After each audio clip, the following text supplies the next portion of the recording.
Class 3 में आप सभी का स्वागत है। बच्चों, आज हम लोग पढ़ेंगे लेसन 10, नाम है मंत्री की चतुराई। लेकिन पाठ पर पढ़ने से पहले हम लोग जो ऊपर वाले कुछ कठिन शब्द हैं वे पहले पढ़ लें। तो आइए देखते हैं।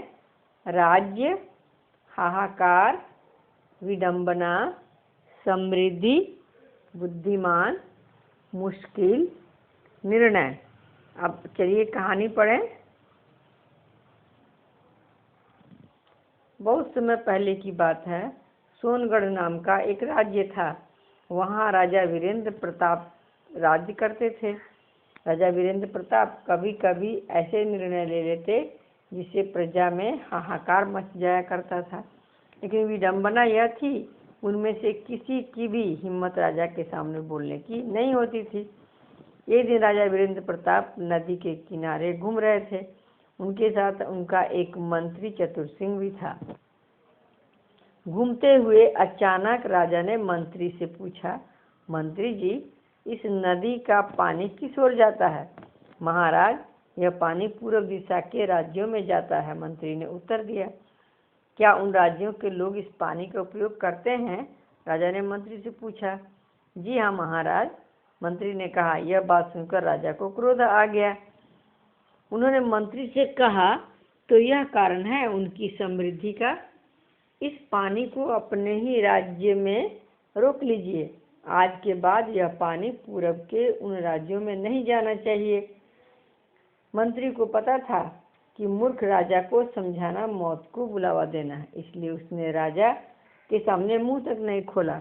चतुर सिंह ने अगले दिन से ही उस नदी पर बांध बनवाने का काम शुरू करवा दिया।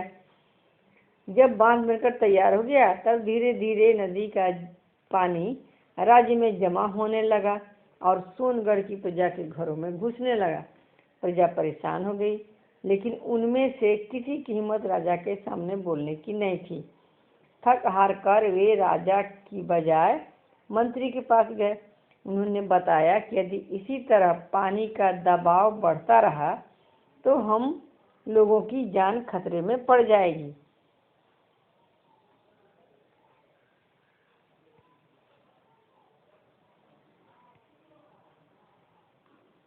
मंत्री चतुर सिंह अपने नाम के अनुसार ही बुद्धिमान था।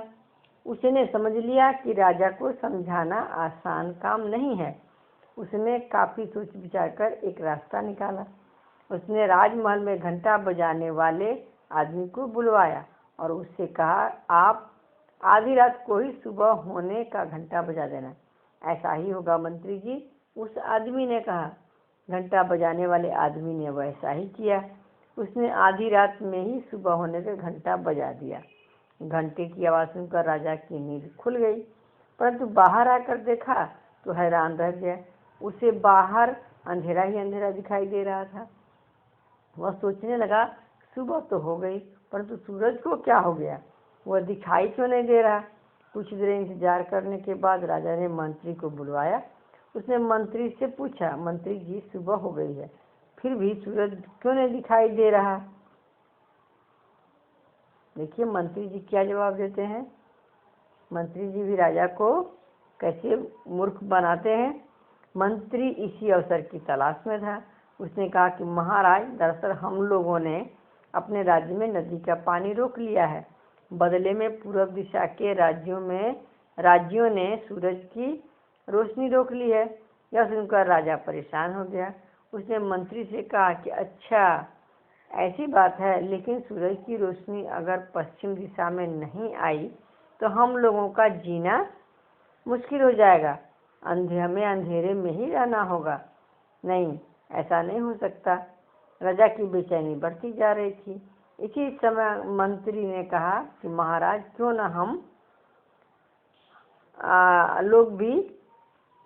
हम लोग भी नदी का पानी पड़ोसी राज्यों तक जाने दें, फिर वे भी सूरज को हमारे राज्य तक आने देंगे। राजा ने उसी वक्त नदी का बांध तोड़कर पानी छोड़ने का आदेश दिया। आदेश पाकर बांध तोड़ दिया गया। पानी फिर से पूर्व दिशा की ओर बहने लगा। प्रजा ने राहत की सांस ली। मंत्री की चतुराई से प्रजा का नुकसान होने से बच गया। धन्यवाद बच्चों। देखा आप लोगों ने कि मूर्ख राजा को समझाना कितना मुश्किल था। उसके साथ मूर्ख बनकर ही मंत्री जी ने काम चलाया। उसने नदी का पानी रोक दिया तो उसे मंत्री जी ने कहा कि पूरब वालों ने सूरज की रोशनी रोक दी है। तब वो परेशान होकर फिर से नदी का पानी खोलने का आदेश दिया। तो कहानी बहुत अच्छी है, आप इसे ही जरा पढ़ेंगे और शब्दार्थ भी याद करेंगे। देखिए शब्दार्थ हम आपको पढ़ा देते हैं, बता देते हैं। हाहाकार यानी घबराहट में चिल्लाने की आवाज़। विडम्बना मज़ेदार बात।